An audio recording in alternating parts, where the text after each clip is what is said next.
যে নিজেই নিজেকে চিনে না, আমি কে, আমার পরিচয় কি, আমাকে বানাইলেন কে, আমার কোনো ধর্ম আছে কিনা, আমার কোনো আলাদা জীবন আছে কিনা, নাকি পথে ঘাটে রাস্তাঘাটে মোবাইলে টেলিভিশনে ছবিতে নাটকে মাঠে ঘাটে যেখানে যেটা দেখি যখন যেটা ভাল লাগে তখন সেটা পড়লাম, কিনলাম, সাজলাম।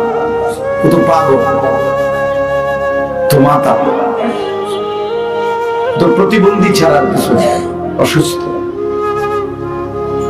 মুসলমান তো তার একটা সুনির্দিষ্ট গন্তব্য আছে, টার্গেট আছে, সে কোথায় গিয়ে থাকবে। কোরআন শরীফ স্পষ্ট আছে, ইলা রাব্বিকা মুনতাহাহা, বান্দা তোমার মুনতাহা শেষ ঠিকানা, আশ্রয় শেষ তুমি গিয়ে দাঁড়াবে তোমার রব আল্লাহ তাআলার নিকট। ইলা রাব্বিকা মুনতাহাহা, তাহলে তুমি এখানেই শেষ না, তুমি রবের কাছে গিয়ে থামবে। ওয়া ইলাইহি তুরজাউন, আল্লাহ তাআলা বলেন আল্লাহর দিকেই তোমাদেরকে ফেরত আনা হবে। ইলাইয়াল মাসির, আল্লাহ বলেন আমার নিকটেই তোমরা ফিরে আসো। তাইলে এটা আল্লাহ তাআলা স্পষ্ট আমাদের টার্গেট বলছে। কোথায় গিয়ে থামবো আমরা? মহান আল্লাহ পাকের সামনে। লাকাদ আহসাহুম ওয়া আদ্দাহুম আদ্দা ওয়া কুল্লুহুম আতিহি ইয়াওমাল কিয়ামাতি ফারদা। আল্লাহ তাআলা বলেন আল্লাহই তোমাদেরকে বেষ্টন করে আছেন এবং তোমাদের জিন্দেগির প্রতি সেকেন্ড গুনে গুনে রাখছেন, এবং একদিন হাসরের ময়দানে কিয়ামতের দিন তোমরা প্রত্যেকেই একজন একজন করে আল্লাহ পাকের সামনে এসে উপস্থিত হবে। ওয়া কুল্লুহুম আতিহি ইয়াওমাল কিয়ামাতি ফারদান, ফারদান মানে ওয়াহিদান, একজন একজন। তাহলে জিন্দেগির একটা গন্তব্য আছে, জীবনের একটা টার্গেট আছে। ছেলে পেলেদের জিন্দেগির কোনো টার্গেট নেই। বুট খায়, বাদাম খায়, হাঁটে চলে ফিরে, খায় মন মতো, ঘুমায় মন মতো, কাপড় চোপড় মন মতো, লেবাস পোশাক মন মতো। তো তাইলে আর মা লাগলো কি দরকার, বাপের কি দরকার? এ তো গরু ছাগলের বাচ্চার মতো নিজে নিজে দৌড়াইয়া বড় হয়ে যেতে হবে। অভিভাবকের কি দরকার ছিল? আল্লাহ তাআলা মা দিলেন কেন, বাবা দিলেন কেন, দাদা দাদি, নানা নানি, চাচা মামা ফুফা খালু, বড় ভাই বড় বোন, এতগুলো মানুষ কেন দিলেন? এত অভিভাবক তাহলে কি দরকার ছিল যদি গরু ছাগলের মতোই জীবন হয়? এইটুকু আপনারা ভাবেন। তোমরাও ছেলেরা ভাই বোন, তোমাদের যাদের জিন্দেগির মধ্যে নিজস্ব কোনো সৌন্দর্য নাই, তো মনে রাখো এটা জন্তু জানোয়ারের জীবন, যে জীবনের সুনির্দিষ্ট কোনো টার্গেট জানা নাই। কোথায় গিয়ে থামবা, কোথায় যাচ্ছ? প্রত্যেক মানুষের একটা আত্ম উপলব্ধি থাকে, নিজের সাথে নিজের একটা বোঝাপড়া থাকে। আমি এটা কেন করছি, কেন করব, আমার এটা টার্গেট, আমি কোথায় গিয়ে থামবো, এতটুকু নিজের সাথে যার বোঝাপড়া নাই এটা পাগল, এটা মাতাল। নিজের একটা বোঝাপড়া থাকতে হয়। এজন্য আল্লাহ তাআলা কোরআনুল কারীমের মধ্যে বলছেন, ইয়া আইয়ুহাল্লাযীনা আমানু আলাইকুম আনফুসাকুম, হে ঈমানদারগণ তোমরা প্রত্যেকেই নিজেকে আঁকড়িয়ে ধরো, নিজেকে গড়ে তোলো, নিজের ব্যাপারে যত্নবান হও, নিজেকে মজবুত ভাবে ধরো, আপাদমস্তক হিসাব মিলাও। কার মতো সাজতেছো, কার মতো বলতেছো, কার মতো চলতেছো, কাকে অনুসরণ করছো, কাকে টার্গেট করছো, কোথায় গিয়ে থামবা, কই গিয়ে পৌঁছবা, এটা নিজের ব্যাপারে যত্নবান হও, যত্নবান হও। ইয়া আইয়ুহাল্লাযীনা আমানু কু আনফুসাকুম ওয়া আহলিকুম নারা। আল্লাহ তাআলা বলেন, হে ঈমানদারগণ তোমরা সকলেই নিজেকে বাঁচাও এবং তোমাদের পরিবারের সদস্যদেরকেও বাঁচাও জাহান্নামের আগুন থেকে, মানে গুনাহ থেকে। তাহলে নিজেকে বাঁচাও, গুনাহ থেকে বাঁচাও, নিজেকে সাজিয়ে তোলো। আলাইকুম আনফুসাকুম ওয়াসতাবির আলাইহা। কোরআন শরীফে আছে, আল্লাহ বলছে বান্দা পরিবারের সদস্যদেরকে নামাজের কথা বলো, তবে নিজেও নামাজের উপরে মজবুত থাকো, নিজেও থাকো মজবুত। ওয়াসতাবির আলাইহা, যত কথাই তুমি যতজনকে বলো তো নিজের ব্যাপারে মজবুত থাকো, যে ভাই আমি আপনাদেরকে ডাকছি আল্লাহর দিকে, কেউ যদি নামাজ না পড়েন আমি একাই পড়ি। আপনাদেরকে আমি বলছি, কেউ যদি না শুনেন আমি একাই আল্লাহর হুকুম মানি। ফাকাতিল ফি নাফসিক, আল্লাহ তাআলা নবীকে বলছে বন্ধু কেউ যদি যুদ্ধের ময়দানে কাফেরদের মোকাবেলায় আপনার সাথে না থাকে তো প্রয়োজনে আপনি একাই যুদ্ধ করেন। ফাকাতিল ফি নাফসিক, একাই যুদ্ধ করেন। নবীজি হুনাইনের যুদ্ধে একাই দাঁড়াইছেন। এজন্য মুমিন পাগল ছাগল হয় না, মুসলমান মাতাল হয় না, মুসলমান সুনির্দিষ্ট টার্গেট, গন্তব্যে জীবন আগে, জীবন আগে। এটা জরুরি, ছোটবেলা থেকে এটা বুঝতে হয়। আমি মুসলমান, আমার আল্লাহ আছে, আমার রাসূল আছে, আমার কোরআন আছে, আমার ইসলাম ধর্ম আছে। তাহলে আমি কেন আউল ফাউলের মতো চলব? আমার কিসের অভাব? আমার সব কিছু আছে, আমি কেন যা ইচ্ছা তাই করবো কেন?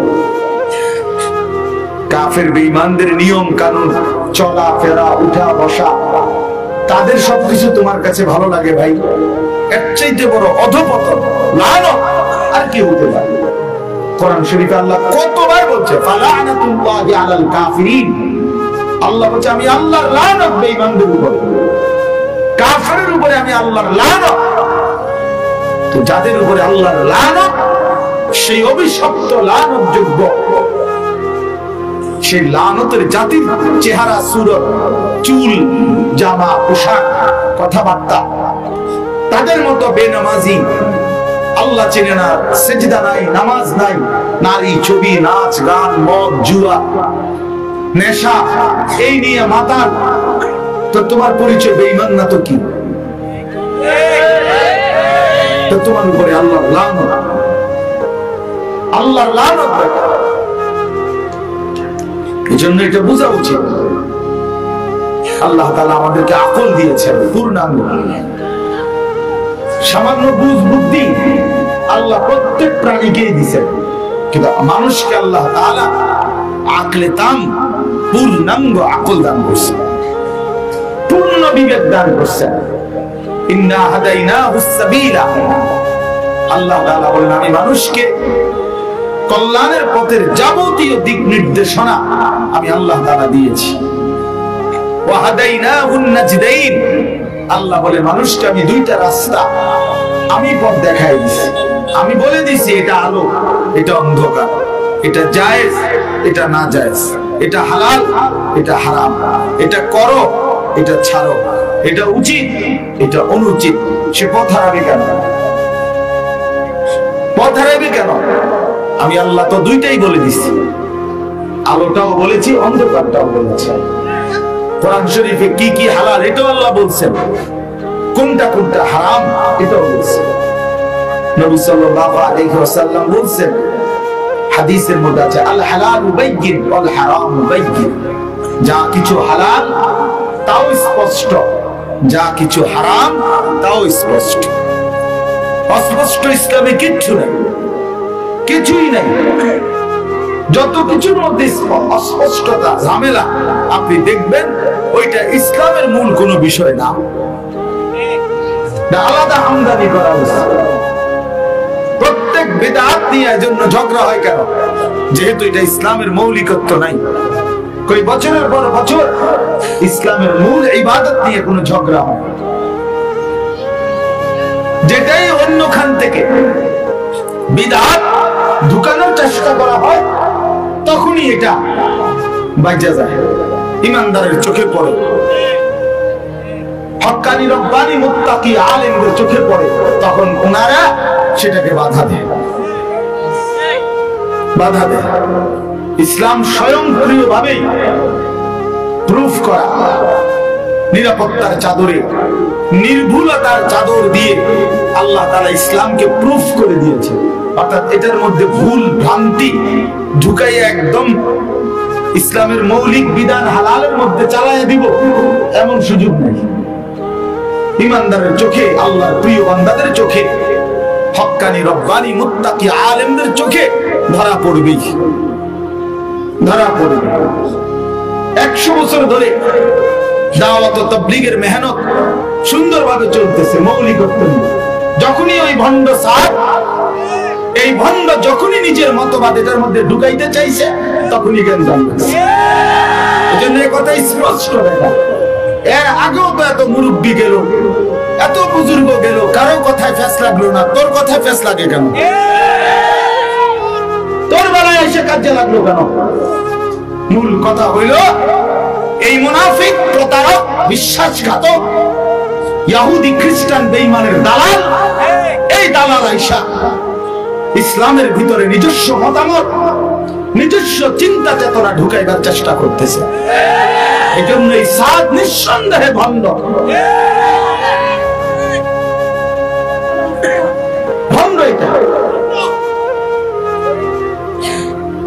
গোলাম আহমদ কাদিয়ানী যখন চেষ্টা করছে ইসলামের মধ্যে রাসূলুল্লাহ সাল্লাল্লাহু আলাইহি ওয়াসাল্লামের খতমে নবুয়তের উপরে ভুল কথা ঢুকাইতে পারে নাই,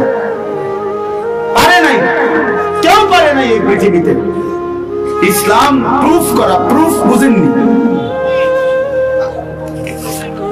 এরকম কাগজের মধ্যে দেখবেন ওয়াটার প্রুফ, মানে এক ধরনের উপরে লেমিনেটিং করে প্লাস্টিক, এটা তার পানিতে ভিজে না। কথা বুঝেন না? তো এটারে কি করে? Water proof. অর্থাৎ তুমি আপনি সব পিছনে দাও, আরো পিছনে দাও, তো ওয়াটার প্রুফ মানে পানি ঢুকে না আর কি, এটা ভিজে না। এরকম প্লাস্টিক আছে। বুলেট প্রুফ আছে গাড়ি, গ্লাস এরকম যে এটার মধ্যে বুলেট ঢুকে না। ফায়ার প্রুফ আছে, অর্থাৎ এটার মধ্যে আগুন লাগে না। সাউন্ড প্রুফ আছে, যে এই রুমের মধ্যে এমন মেশিন লাগাইছে, বাহিরের কোনো আওয়াজ এটার ভিতরে ঢুকে না।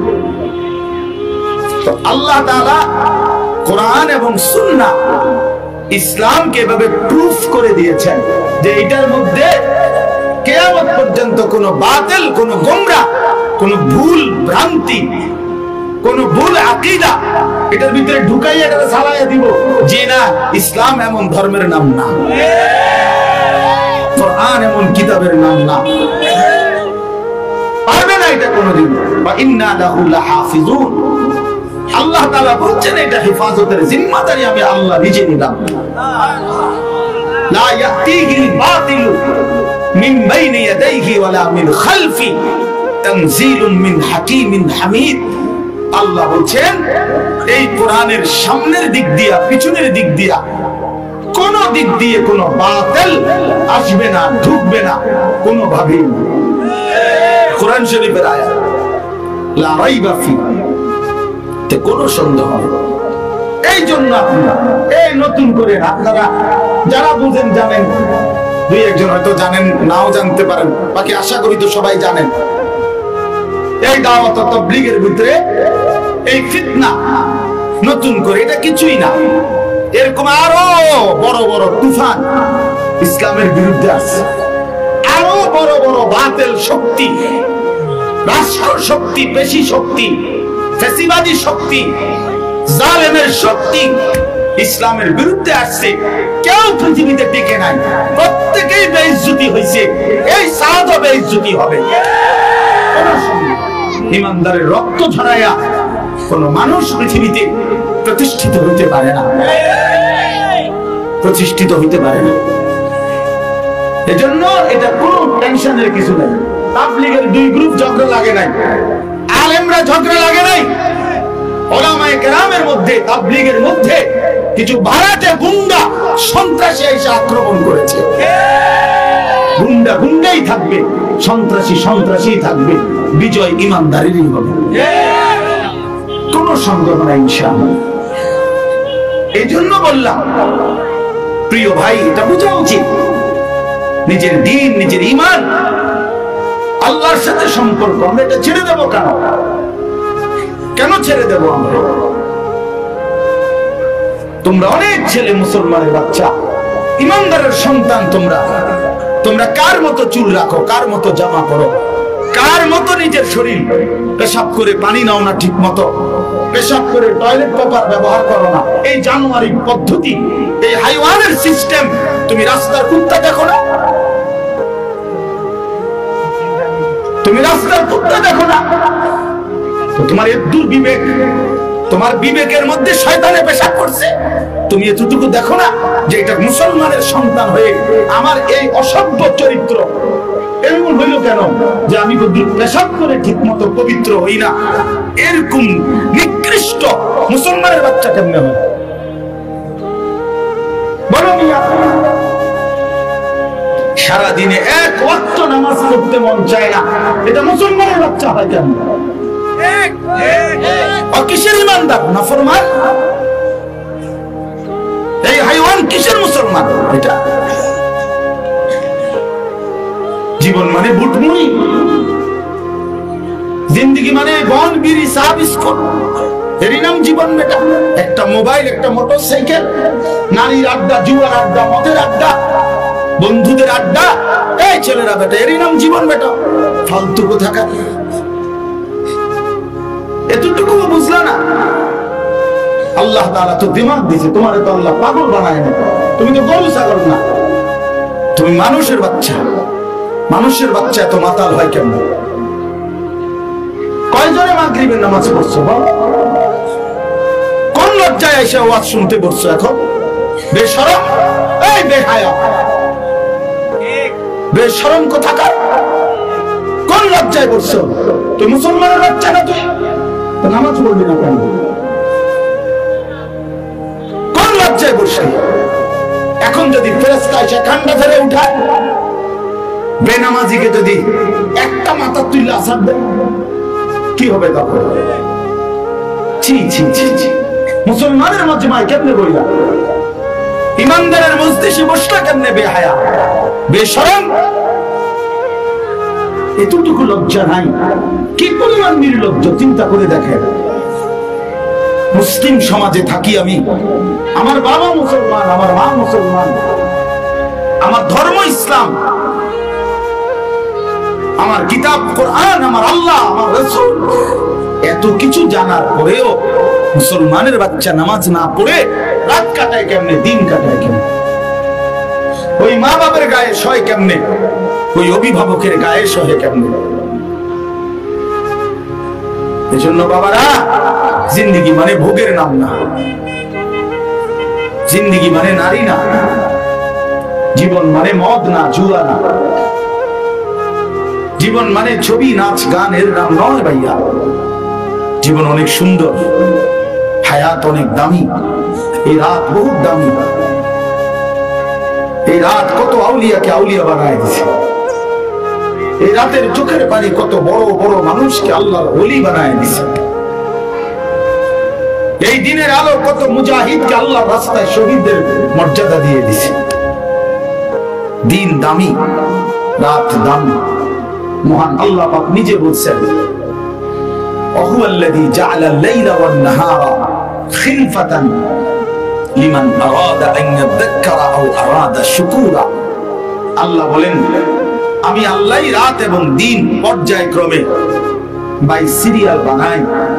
একবার রাত, একবার দিন, একবার দিন, একবার রাত, একবার দিন, একবার রাত, এইভাবে পর্যায়ক্রমে আমি আল্লাহই রাত দিন বানাই। কেন? আল্লাহ বলেন, যারা আমি আল্লাহর জিকির, আমার স্মরণ, আমার বন্দেগী করতে চায় তাদের জন্য।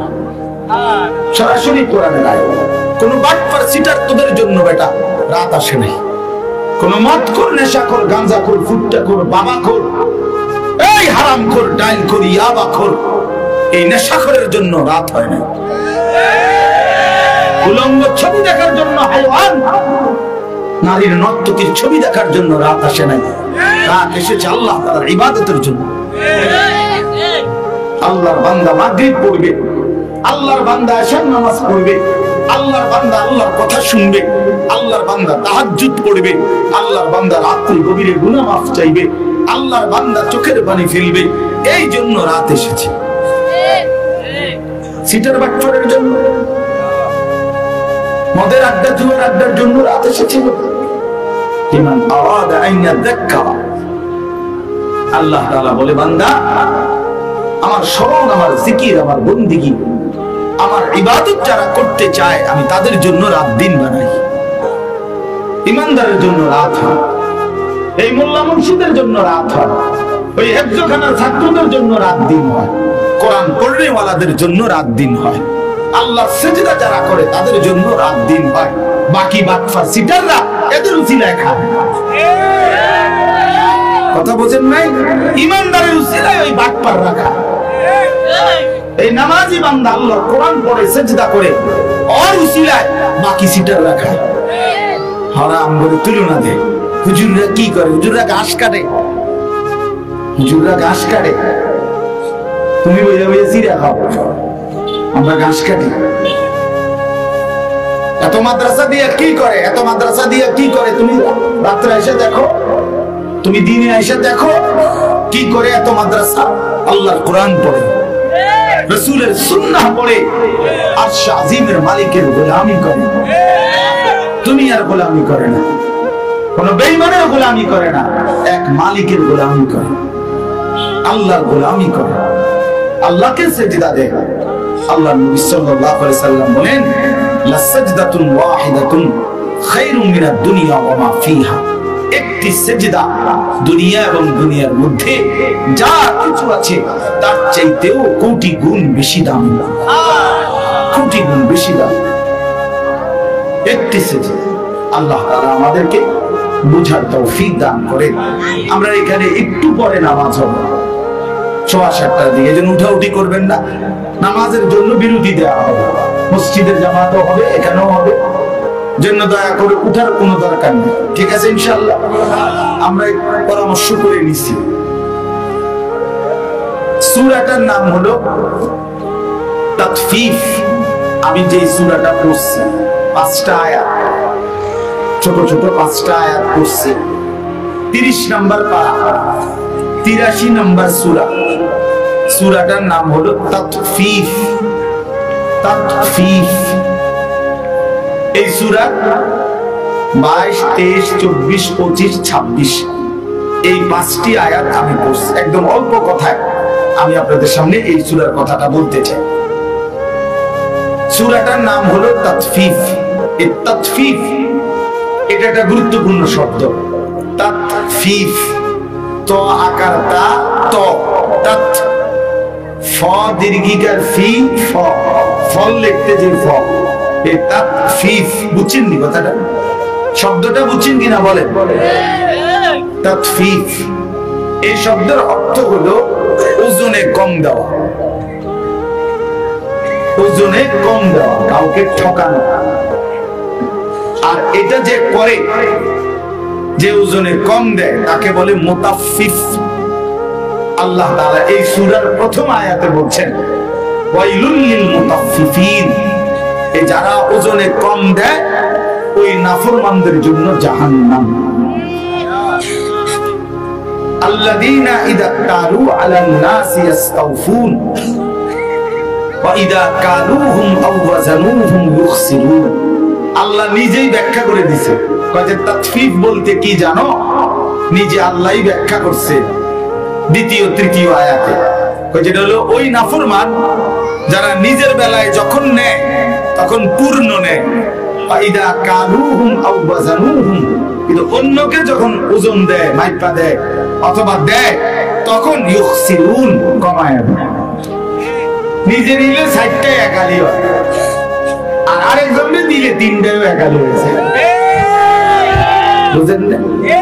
নিজে নিলে 1000 গ্রামে 1 কেজি হয়, আর কাস্টমাররে দিলে 900 গ্রামও কি হয়ে যায় 1 কেজি বাটফার বুঝেন এরে বলে মুতাফফিফ তাতফিফ তাতফিফ আল্লাহ তাআলা বলেন এবং নাফরমানের জন্য জাহান্নাম ওয়াইলুন আযাব দুর্ভোগ লাঞ্ছনা বেইজ্জতি অপমান এখন আসেন কোরআন শরীফে আল্লাহ তাআলা বহু আয়াতে ওজন পূর্ণ দেওয়া এই কথাটা বলছেন ওয়া আকিমুল ওয়াজনা বিল কিসত ওয়া লা তুখসিরুল মিজান সূরা আর রহমানের শুরুতে আছে তোমরা ইনসাফের সাথে ওজন পূর্ণ করো ওয়া আউফুল কাইলা আল্লাহ বলে তোমরা ওজন পূর্ণ করো এজন্য ওজন পূর্ণ দেওয়া কাউকে এটা আল্লাহ তাআলার হুকুম ওজনে কম দিলে কাউকে ঠকাইলে আল্লাহ তাআলা বলছে তার জন্য জাহান্নাম আযাব এমন আযাব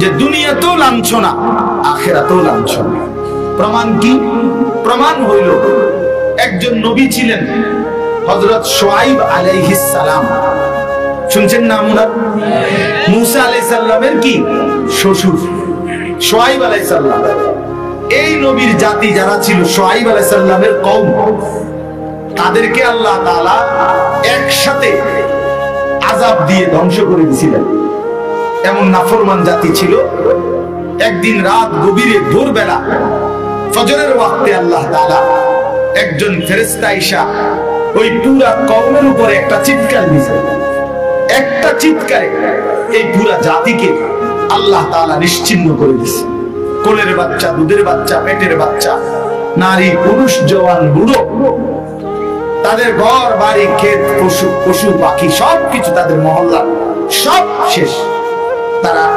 একেবারে নিজ নিজ ঘরে ওই মানুষগুলো উপর হইয়া পড়েছে ধ্বংস করে দিছে এই জাতিটা যাদেরকে আল্লাহ তাআলা ধ্বংস করে দিছে শুআইব আলাইহিস সালামের এই জাতি পুরা এদের বড় অপরাধ ছিল মূল অপরাধ অনেক পাপ তাদের ছিল তার মধ্যে সবচেয়ে উল্লেখযোগ্য পাপ ছিল তারা তাদের মানুষ এই জাতি ওজনে কম দিত কোরআন শরীফে কথা স্পষ্ট সূরা হুদের মধ্যে আছে তাদের নবী শুআইব আলাইহিস সালাম দিবানিশি এই কথাটা বলছে লা তানকুসুল মিকিয়াল হে আমার জাতি আল্লাহর দোহাই তোমরা ওজনে কম দিও না ওজনে কম দিও না তোমরা ইন্নী আখাফু আলাইকুম আযাব ইয়াউমিন আযীম আমি বড় ভয়ানক আযাবের ভয় পাচ্ছি তোমাদের ব্যাপারে তোমরা যেভাবে মানুষকে ঠকাচ্ছ আমার বিশ্বাস তোমাদের উপরে ভয়ানক আযাব আসবে কিন্তু এই মানুষ নাফরমানগুলো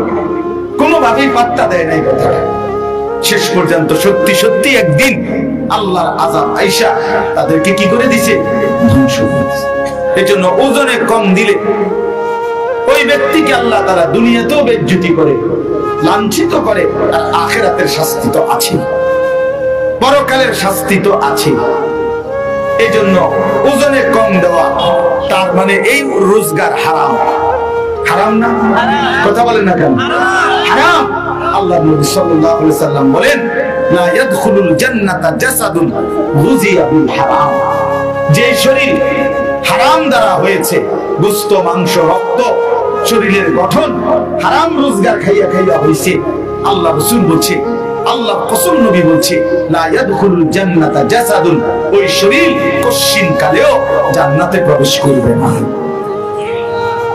এজন্য হারাম করার জন্য জান্নাত হারাম হারাম উপার্জনকারীর জন্য জান্নাত হারাম নবী সাল্লাল্লাহু আলাইহি সাল্লাম বলেন যে ব্যক্তি কোন একটি জিনিস 10 টাকা দিয়ে কিনছে 10 দিরহাম মানিশতারা শাইআন বিআশরাতি দারাহিম 10টি টাকা দিয়ে কিনলো তার মধ্যে যদি একটি টাকা হারাম বাকি 9 টাকা হালাল ছিল আল্লাহ রাসূল বলেন ওই জিনিসটি তার কাছে যতদিন থাকবে ততদিন নবী বলছে আল্লাহর কসম নবী বলেন তার কোনো ফরজ নফল কোনো ইবাদত বন্দেগী আল্লাহ কবুল করবে না এজন্য হারাম খোরের ইবাদত কবুল হয় না হারাম খোরের কি কবুল হয় না ইবাদত হয় 3 নাম্বার কোরআনুল কারীমের মধ্যে আল্লাহ তাআলা সমস্ত নবীদেরকে বলছে কুলু মিনাত তাইয়্যিবাত, তোমরা হালাল খাও। আবার কোরআনে আল্লাহ তাআলা সমস্ত ঈমানদারদেরকে বলছে কুলু মিন তাইয়্যিবাতি মা রাযাকনাকুম, তোমরা হালাল খাও। এজন্য হালাল উপার্জন, হালাল খাওয়া, এটা আল্লাহ তাআলা নবীদের প্রতিও আদেশ করেছেন, নবীদের উম্মতের প্রতিও আল্লাহ আদেশ করেছেন। অতএব হারাম খাওয়ার অনুমতি আমারও নাই, আপনারও নাই, নবীরও নাই, উম্মতেরও নাই, হুজুরেরও নাই, পাবলিকেরও নাই। কথা বুঝছেন না? আমি খাইলে আমি অপরাধী, আপনি খাইলে আপনি অপরাধী। আমি হারাম রোজগার করলে আমি অন্যায়কারী, আপনি হারাম রোজগার করলে আপনি অন্যায়কারী। সবার জন্য দিন শরীয়ত স্টেজে যিনি বসে ওনার লাগেও নিচে যিনি বসে ওনার জন্য। আমি কোনো বেহেশত থেকে আইছি না, কথা বলেন না কেন? আমি আসছি ক্যান্টনমেন্ট বেহেশত থেকে। তার মানে আপনাকে আমাকে যেমন হিসাব দিতে হবে, আমাকেও পূর্ণ আল্লাহর সামনে কি দিতে হবে? হিসাব দিতে হবে, হিসাব দিতে হবে। হিসাব ছাড়া কেউ আগাইতে পারবে না। তাইলে এই কথাটা বুঝলেন। এবার আরেকটা কথা বুঝেন, একটু ব্যাপক অর্থে তাফসীরের মধ্যে আছে আল্লাহর হক এবং বান্দার হক, এই দুই হকের মধ্যে কমতি করা, ঘাটতি করা, এটাও তাতফিফ এই শব্দ, এটাও কম দেওয়া। আর ওই ব্যক্তির জন্য দুর্ভোগ জাহান্নাম। এই জন্য এক মুমিনের জিম্মাদারি আল্লাহর হক আদায়েও কমতি না করা, বান্দার হক আদায়েও কমতি না করা। আল্লাহর হক যতগুলো ওযু, নামাজ, রোজা, হজ, যাকাত, জিকির, তিলাওয়াত, এই সমস্ত ইবাদতের ক্ষেত্রে কোন রকমের ঘাটতি করলে তার জন্য জাহান্নাম, জাহান্নাম। এটা তাতফিফ। হযরত ওমর রাদিয়াল্লাহু তাআলা একটা উদাহরণ দিই, নামাজ এটা আল্লাহর হক কিনা? সবাই বলে। তাহলে নামাজ যে পড়ে তাকে নিয়ে বলতেছি, যারা নামাজ পড়েন তাদেরকে বলতেছি যে আপনারা যারা নামাজ পড়েন, তো এই আল্লাহর হকের মধ্যে যদি ঘাটতি হয় তাহলে এটা তাতফিফ, তার জন্য দুর্ভোগ জাহান্নাম। তাহলে মানে পড়েন মানে ঘাটতি কি? ঘাটতি যেমন নামাজ তো পড়েন ঠিক আছে, তো রুকু ঠিক মতো করেন না, সেজদা ওই যে হেরা হাসে, অপদার্থ হাসে এখানে বসে বসে, মানে হেরা হলো হেদের হিসেবে। হ্যাঁ, এই ছেলে আমাদের, এই আমাদের সন্তান, কোন হিসাব কিতাব নেই। বাবা মা, আলেম, ওলামা, ওয়াজ, মাহফিল, মসজিদ, মাদ্রাসা, কোন কিছু তার শরীরে ছাড়ি দিও যায় না। আকসার গোলাপান মসজিদ, হেতের মোবাইল হাতে টিপতেছে। মসজিদে জামাত চলে, জানোয়ার এখানে দাঁড়ায় দাঁড়ায় উলঙ্গ ছবি, নাচ, গান, নাটক। মুসলমান কোন জামানে কেমন,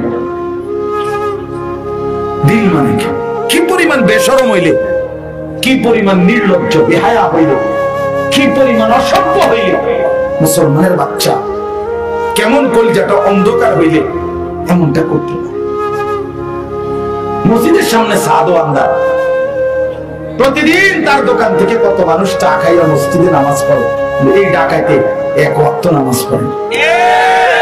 কত বড় নিকৃষ্ট, কত বড় বেহায়া, কত বড় নির্লজ্জ, আল্লাহ কত বড় দুশমন। মালিক দেখে খাওয়ায়, দুনিয়ার আর কেউ খাওয়ায়। আল্লাহ দেখে কি করে? আল্লাহ দেখে খাওয়ায়। কুলু ওয়া তামাত্তাউ কালিলান, আল্লাহ বলছে নাফরমান অল্প সময়ের দুনিয়ায় খাও, ভোগ করো, দুনিয়া কিছুই বলবো না, আটকাবো না খানা। কিন্তু আখিরাতে কোন নাফরমানকে এক ঢোক পানিও পান করতে দেব। বন্ধু চলেন, তো বলতেছিলাম যে নামাজ তো পড়ে কিন্তু রুকু ঠিক মতো দেয় না, সেজদা ঠিক মতো দেয় না, এটা নামাজের ঘাটতি। সেজদা একটা দিয়া মাথাটা একটু উঠাইয়া আরেকটা সেজদা দেয়, এমন বহু লোক আছে রুকু দিয়া মাথা একটু দেয়া নিচের দিকে যায় না, সোজা হইয়া দাঁড়ায় না, তো রুকু হলো না, এত সেজদা হয় নাই। 4 রাকাত নামাজ পড়ছে 2 মিনিটও লাগছে না, কোন সময় পড়লেন কি পড়লেন এত দ্রুত, এটা কেমন মেশিন দিয়ে পড়লেন? তা নিশ্চিত সূরা কেরাত আপনি খবর নিলে দেখবেন অশুদ্ধ। আলাম তারা তাব্বাত ইয়াদা কুল হুয়াল্লাহ, সূরা ফাতিহা, দোয়ায়ে কুনুত, দোয়ায়ে মাসুরা, সানা, আত্তাহিয়াতু, এগুলো ভুল। তো এটা কি নামাজের ঘাটতি না? কথা বলেন না কেন? তাহলে সেই ঘাটতি, আল্লাহর হকের মধ্যে এই কমতি, এইটার পরিণাম জাহান্নাম। এই জন্য যেই কোনো ইবাদত আল্লাহর কাছে কবুল হওয়ার জন্য 2টা জিনিস লাজেম, জরুরি। মনে রাখবেন সবাই, যার মনে হয় মনে রাখেন। 2 জিনিস বাধ্যতামূলক।